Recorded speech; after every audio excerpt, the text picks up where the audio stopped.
Hey mom, how's it going? I'm having a great day, Lindsay. How's your day going? It's going good. It's getting back into the swing of things after the holidays. I feel like this in between holiday period is always so hard to get in and do like the deep work, but doing our best. I think it's the perfect time to podcast and look forward to the next year. What do you think? Agreed. Agreed. I was actually just did a post today about what I was thinking about 2024, the things I was thinking about 2025, and the things that I've asked myself in planning for 2025. And honestly, it was something that I spent some time with my team on today. Like, are we serving our clients well? Do they know how much we care about them? Like, it's not about the metrics. We've hit the metrics, but it's about, are we creating the experience that they want? Are we actually moving the needle and helping them? So I agree with you. I think this time of year, a lot of people are thinking about reflecting on 2024 and then looking forward to 2025. I know I am. Well, one of the things I've been thinking a lot about and I want to talk about a lot this podcast is bringing talent into the industry. And our guest today, Andrew Darlington, is one of the people who I think is doing this in an incredibly unique way. So I'm super pumped to have him here today to talk about it and give us a little look under the hood of Veritas Insurance. Andrew, welcome to the podcast. Thanks for having me today. Yeah, yeah. So one of the main things, Andrew, I know that we've had Jonathan on, and I've had the chance to connect with Jonathan quite a bit. He's such a great guy. Really enjoyed getting to know him a little bit more. But he came to work for you guys through a client, through your internship program, which is not, I mean, there's no direct way into the insurance industry, that's for sure. Insurance kind of finds you, but it seems you're always posting that you have interns. Seems like you have this great internship program. I'd love to talk about that a little bit deeper today. So, kick us off with, how did this even get started? Was it intentional? Just give me the basics on your internship program. Yeah, so I had an internship when I was in college, and I learned more in that internship than I learned in anything else in college. I will gladly say. And it wasn't insurance. It was actually I sold books door to door with the Southwestern Company. I don't know. You probably know some folks who've done that. Great company. I hated every minute of it. It was the most miserable thing I've ever done in my entire life. I cried. I mean, so you work 80 hours a week. I probably spent 40 hours a week on a curb sobbing because I hated it so much. But I did very well. I did. I was in the top 40 of all the rookies, and so I did well. Didn't have an option. I needed to do it to be able to pay for college. I didn't. I had to pay for my way through college. But I made a lot of money back in the day going through that, and because of that, I wanted to be able to offer some type of internship because selling books is not for everybody. I want to be able to offer some type of internship and get people understanding what insurance is because I love insurance. There's so many different facets of insurance. It's not just selling insurance. There's marketing, there's customer relations, there's management, there's all sorts of things. In my opinion, anything that you enjoy doing in life, it can be done inside the insurance umbrella. And it's a great business, it's a great industry. We need to have more young talent into the industry to help it grow. And so I wanted to be able to do that with the agency since I mean, even my old agency that I had, we actually brought in a couple of interns there and kind of went through the process, not as much as we're doing now, but it was still a good experience. It grows you as me as a person, and hopefully it grows them a little bit as well. So that was kind of the impetus of an internship because it meant so much to me and I was able to learn a lot. To move on from there, we started interns probably in fourth year of Hmm. this agency. So I had an agency with a partner I was hired into that agency in 97. In 2000, I became a partner. And then I was partners until 2009 and then started this in '09. So about 2013, 14 is when we had our first intern. It hasn't been as formal as it is now, but I just look for sharp people. If I found someone that was sharp and I could use, I would talk to them about, hey, let's look at doing this. And so that's kind of how it got started, kind of on a big general view of it. And so I'll let you ask other questions. We can kind of go from there. I'm happy to dive in a little bit deeper. Yeah, I have a mentor, and we were recently talking about interns, which is what sparked like, oh crap, you know what? We've never had Andrew on the podcast to talk about this. But I actually had my first intern this summer. Her name was Celia, and absolutely loved her. She was amazing. It was my first time ever like managing someone myself, like not having like someone else telling me like go tell this person that, like a coworker. Like I was actually in charge of her, which was insane because I should not be in charge of anyone. But it really made me realize that interns are more of a responsibility than I don't even want to say that she was not help because she was such a big help to me. She really helped me get a lot of crap done over the summer. But I felt more of responsibility like, hey, what do you want to learn? And let me make sure to readjust almost everything that I have in order for you to get the experience that you want.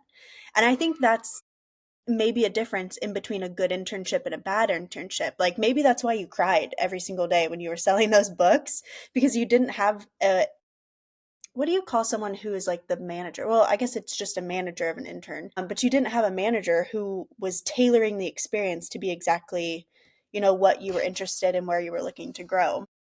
But I find that interns, at least for me, it was more of a responsibility and a more of like a I want to make sure that this person's getting everything they want rather than I want to make sure I'm getting everything I need from this person. You know? Yeah. I mean, that's one of the things I learned this past summer because I actually had 4 interns this summer, which is a lot. And I realized 4 interns can't do. I'm in a smaller agency, so there's 14 of us, including me, and including one. We have one intern who's continued um, during the school year. That's a lot to do, and so we. I will not have 4 interns at this scale right now. Future, yes, but it was hard being able to make sure everyone got the attention that they need, and I did a Yeah. very poor job on it. And that's one of the things I think hopefully you learned this summer, Lindsay, and I've learned is a lot of it pulls back and exposes you for for who you are as I think as a team because I start to understand I don't have these procedures in place that I can give to an intern and say, okay, here's how we do this. It's like Correct. crud. We just do it. And Yeah. so those are the things that it does. It makes you introspective. I mean, that's one of the great things about it is you start to uncover a lot of the areas where you're failing as a team leader, as a boss, and as a team in general. And you start to understand. You also understand some things you're doing well because the interns are going to say, "Hey, I really enjoy this," and I wanted them to tell me what we were doing bad as well. I said, "Tell me what we're doing bad because we have to improve." And so you do get both ways. I mean, hopefully you're going to be encouraged a little bit more than you are discouraged, but it exposes you for who you are. And I think internships expose the student for who they are as Hmm. well. Yeah.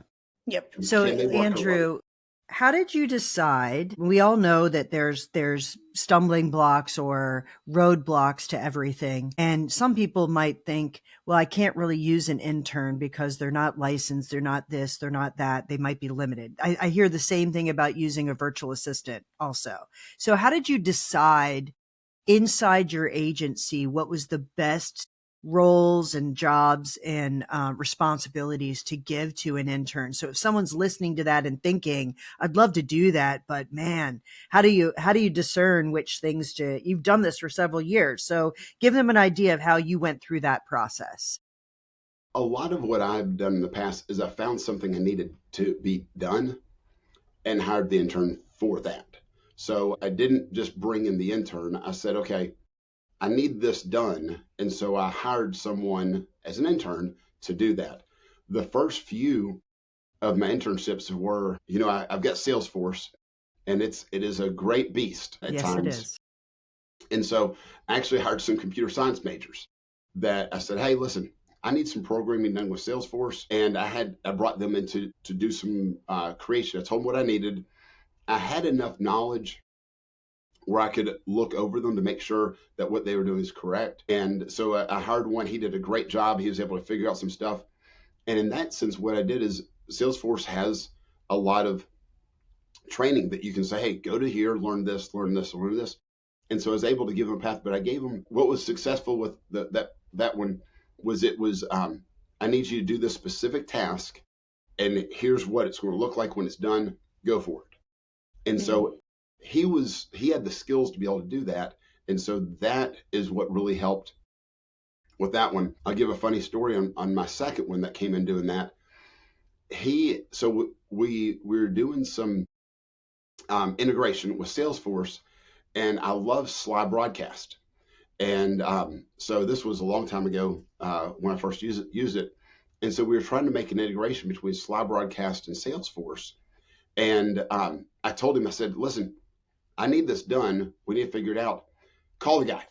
He's like, what? I said, yeah, call the guy who owns Sly Broadcast and ask him. Who So he owns did. Slide Broadcast? Ended up what happening is the guy ended up hiring him away from me, which I was thrilled.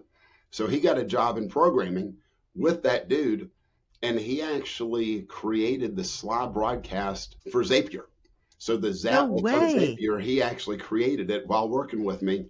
And then he also created the Salesforce integration with Sly Broadcast as well while he's working for me. So that was a real big win because he's a neat fella and he's able to do that and then go on to have experience because by the time he graduated from college, he had already had 2 published apps that were Yeah. live in app stores. So it was pretty good, pretty cool. Yeah, Andrew, I'm kind of with you. I had an internship in college as well. It was by far the thing that taught me the most because it gave me real world experience. Like there's something to reading, I have a finance degree. So reading a business problem and being able to solve a hypothetical problem is fine, but actually living it and having to do some analysis and actually, present to someone like, hey, this is why I think you're losing market share. And this is what I've observed. And these are the things that I'm thinking about, and take all that knowledge that you had and make an application. There's no hypothetical that can replace something that's real world. So how cool is that? Because I'm sure that intern did not think I'm going to have an internship in a small independent insurance agency and then get a programming job with a tech company, which is kind of cool, Yeah, right? it was Yeah. neat. You are definitely putting the insurance is cool or insurance is sexy right into the middle of our industry. I love that. I absolutely love that. So how many interns have you had total? Right. Ballpark it for me. Yeah. Okay. Yeah. Okay. I mean, Very cool. we for the most part we've had one uh, since I've had Veritas almost since year 4, almost every year. A couple of years we've had two. Two worked well. A couple of years we've had last year we had 4, but for the most part about one a year, pretty much going forward. Yeah. Do you think it's easier to have two rather than one so they have like a buddy to hang out with and bounce ideas off of that's like kind of their same skill set level? It depends though because in a smaller agency like we are, I mean we're not massive. Like I said, just 14 of us. But in a smaller agency, one of the things you mentioned here was about having the work for them to do for unlicensed. There's only a certain amount of work you can do. So it's hard to have 2 interns doing the same thing Yeah. because if they're halfway decent, they're going to knock it out pretty quick.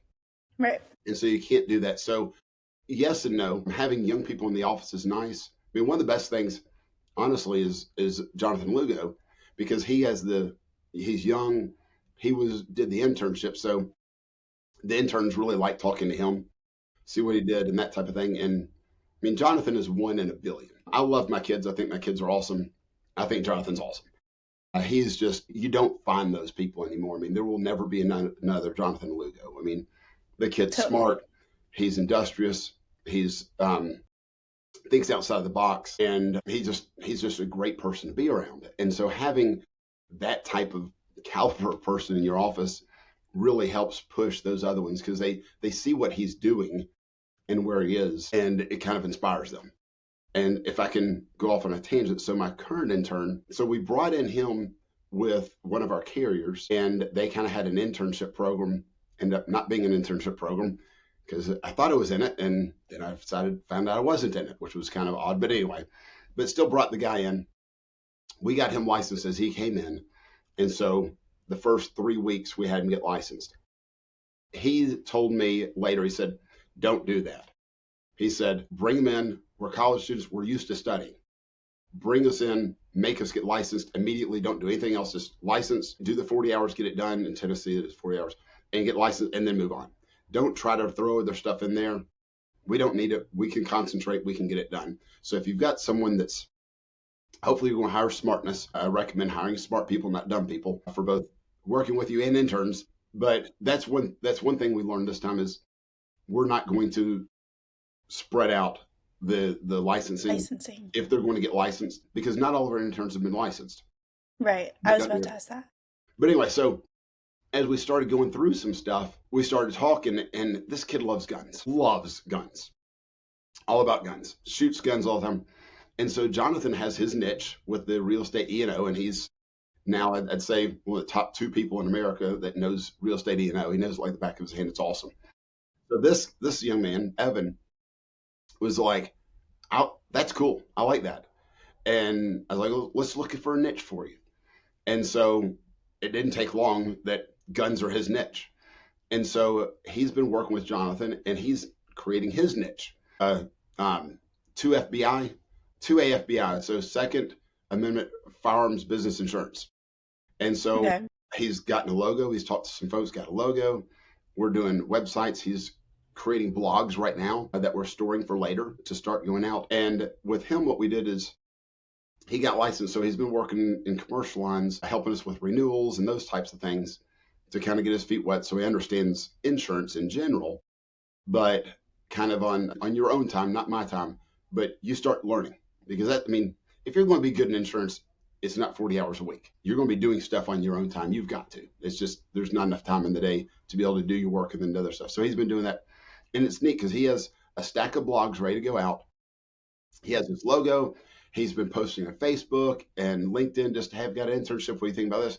And he's actually got a prospect from it as well, which is cool. And so him being able to see Jonathan and what he's doing has really inspired him, because he's like, I never thought I'd want to do insurance when I did an internship.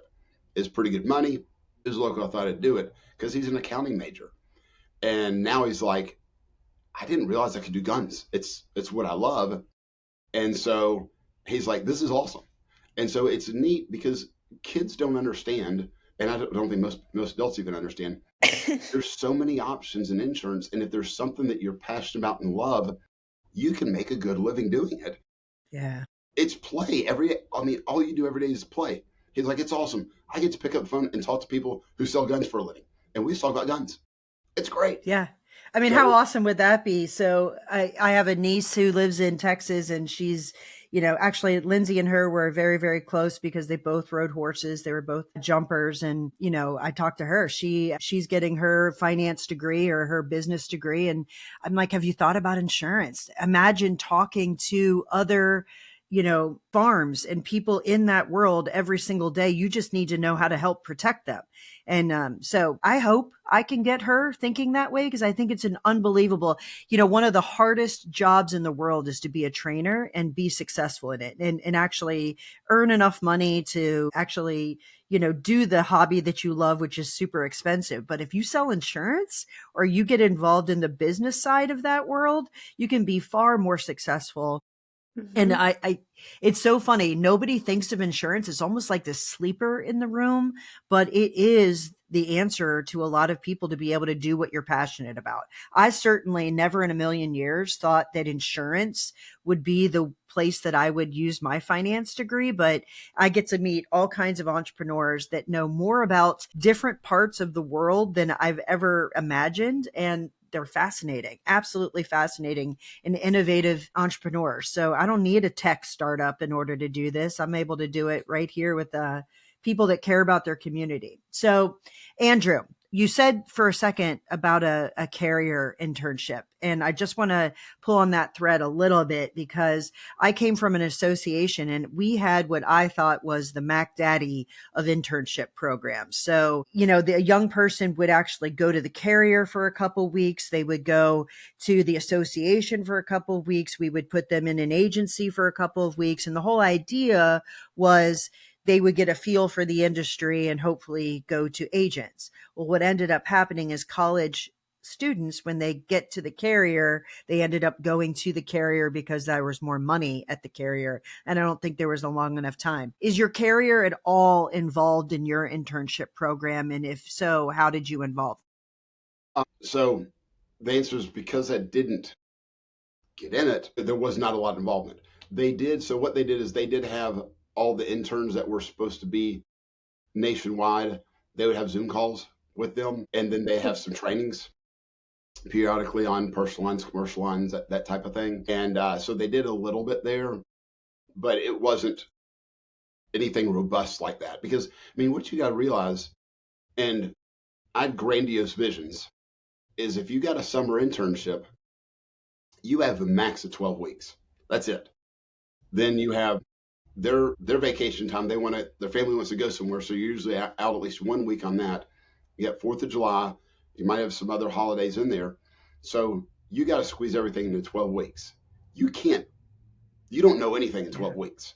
That's And right. so it's really difficult to pull someone in. And that's why with this last internship, we were really looking for someone who wanted to come in the spring, when the school ended, summer, whatever you want to call it, and then go for a year. We want a year. And this is perfect. He's a senior, doesn't have a heavy loaded senior year, and was able to continue with us. And so he's solid right now. And so he started in May, and he's solid right now. Can do commercial lines renewals, little small BOP renewals by himself, and those types of things, which is really nice. So he's come a long way, but it had to be focused like that. I would love to do it, but I mean, we're in Johnson City, Tennessee. So he'd have to fly, stay to do that. So it makes it difficult. Utilizing the online things are good. We also have some other online tools that we use for training, onboarding new employees. And so we had them do some of those trainings as well. And so that's what we utilized. Yeah. I honestly think, even if you tried to squeeze it in, imagine trying to learn a carrier and an agency. I mean, there's no possible way you could grasp that 2 weeks here, 3 weeks there. No possible way. I'm glad that isn't part of your program, because I think it would actually be confusing for someone who's trying to get their feet under them. So, yeah. Well, I mean, and you know as well as I do, even licensing and then the real world of insurance is Super completely hard. different. 100%. And so Yeah. let me turn on another thing, though. Yeah. Where I talked about projects, I think projects are very good. And that's one of the things I learned. If you're hiring someone for a short period of time, a 3-month summer internship, a fall or whatever, find a project that you need done and then let them do it. And you're going to get value out of it because it's a project you need done. On the flip side, they're going to get some value out of it. They're going to be able to see something completed at the end, and they'll be proud of it. And so it's a win there. It's a win for you. It's not a shotgun approach. It really needs to be a rifle approach. You find out and you knock that thing down and you kill it. And you can utilize folks with your type of degree, analyzing your financials, those types of things if you want to do that, pulling reports out of your AMS, monitoring those things, looking back, social media. Every kid can do social media. Let them do that. Let them do, if you have an AMS like I do, let them do some automation that you needed done. Those types of things. Those are great projects that can get done in that shorter period of time. And those work very well. Pulling in, obviously, folks that have marketing degrees can go into your Google Analytics, and those types of things help you out and be able to help you with your web pages. Those are great internships, great opportunities to introduce folks that never would have thought of doing this in the insurance industry into that and possibly bring them in and even full-time. Brother came and worked for us for a while. And I mean, if the last name's Lugo, I'm going to hire you. So if you're watching, you just call me and we'll hire you. He came in, did a great job. Our Google rankings went through the roof after he went through, Nice. got Nice. through doing some stuff, and then we were able to take that and continue on with it and use it. And now he's got an internship from he's got a full-time job from a friend of mine working remotely now. Nice. And so just a neat situation. But I would say find those projects that you can get done, let them have the reins on it, and go for it. Yep. I think that's one of the biggest lessons that I would have had from my summer internship, I tried to structure it as much as it was a marketing internship, and she really, really wanted to do campaigns. And I didn't necessarily have campaigns. I had like, I'm treading water, I'm trying to stay alive type deal. Like, hey, hey, hey, like take as much as you want. And I wish I would have structured it more as a project of here's where we're starting, here's where we're ending. And I think I easily could have done that even with like, okay, I'm trying to stay alive. Like, I need you to like swoop in with your cape and help me. Easily could have, but that is definitely one of the biggest lessons I learned over the summer. One of the things that I do want to touch on a little bit is in order to have internships, and maybe this is also a Jonathan question, but you really have to hook young talent nowadays. Like that's not something that's easily I'm young and my attention span sucks. Like in order for me to like be into something, I have to like really really care about it. So, were there intentional or manufactured things that you did in your agency, or is it just something that's naturally occurring? Can you rephrase the question so I know exactly where you're looking at? So, Yeah. when, How did you hook new talent to want to come to an agency? Like, I mean, what why did you wouldn't they do want to to come work with attract? me? I mean, come on now. I mean, that's simple. That's not even a good question. Come on. I mean, they meet me for like, where do I sign up? I've seen you do that basket in the pool. I don't know what that was, but it's very memorable, That, right? that Yeah. was it. That's funny. So, I mean, it is a sales job. I mean, I will tell you that. I mean, we're in insurance. If you own an agency, you probably were a producer at one point in time. You if you have a good one, you got to try to sell them on it. And so that is part of it. And I mean, you've got kids that just don't know what they're doing. Okay. And so if you can explain why this industry is great, the opportunity is available, and why it's good, you should be able to hook them in. Now you can't pay them $8 an hour. I mean, we're paying our interns a nice wage, and Mhm. so we get nicer interns. You're not going to get someone for $8. You're going to get crap for $8. But pay them a good wage, show them that this is a long-term deal, and you go forward. One of the things that we did this year, and I think it's we'll push it forward, is we said, hey, here's the internship opportunities inside of our agency. What interests you? And so when they applied, they said personal insurance, business insurance, employee benefits, client service, marketing, analytics. And so it would, for anyone to know that it's not just, oh, I'm going to sell insurance. No, because there's only a handful of folks that can actually sell insurance. Um, it's not for everybody. If I had to be a client service person for the rest of my life, I don't know what I do. That's just not me because I can't do it. I'm too disorganized. I can't do it.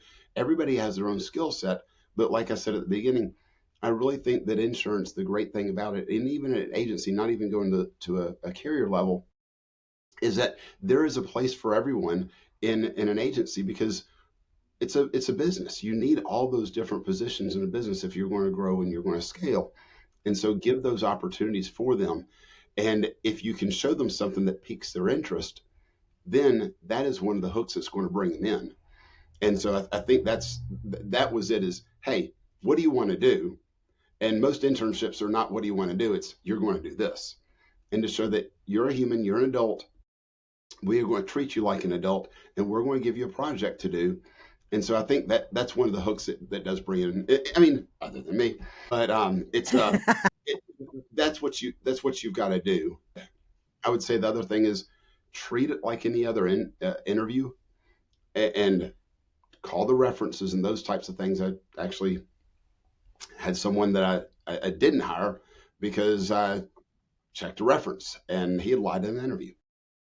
So Yeah.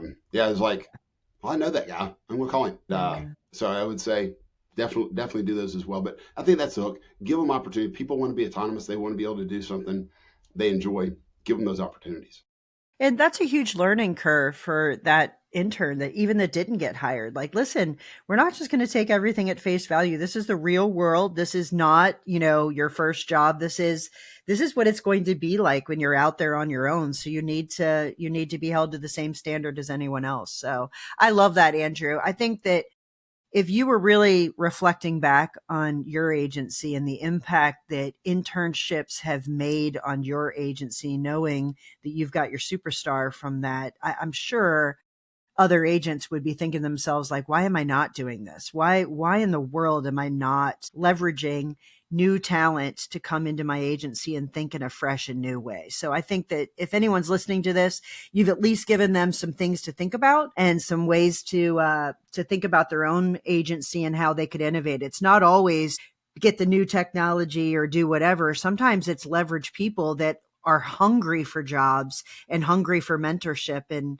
if I know one thing about agents is they care about people. So it would be a great option for a lot of people. If somebody wants to reach out to you, Andrew, and say, man, I really want to do this, but I'd like to dig deeper and really structure something and have you help them with that, how could they reach you?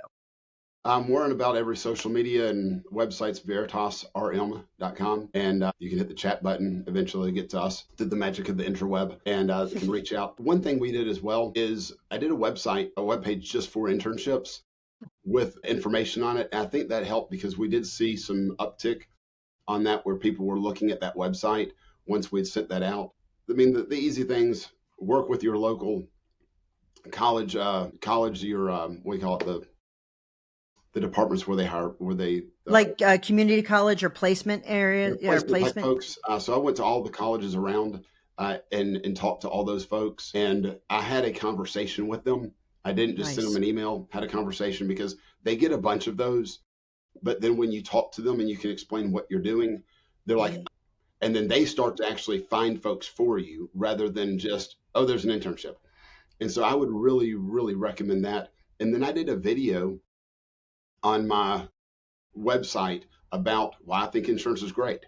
And so they had that, they could apply there. There was a video there from me to give them more of a human touch and to give them an idea of what they're going to be looking at. And we've kept that up year round. And so just you have to continuously do that. You can't say in May I'm going to do an intern, because chances of you getting a good one are slim to none at that point in time. And I would also say, don't push it. If you don't have a good one, don't do it, because it is going to take your time. And if you're not going to have someone that is going to be a good fit in your agency and can work independently and can do a project, you're going to be frustrated and they're going to be frustrated, and it's just not going to work out well. Yeah, I would agree. Completely. I totally agree. Well, thank you so much for joining us today, Andrew, and talking about internships. I hope that it helped. I know it helped someone. There's no two ways around that. And I hope you and your family have a wonderful holiday. Thanks. Y'all too. It was good talking to you guys. Great talking to you.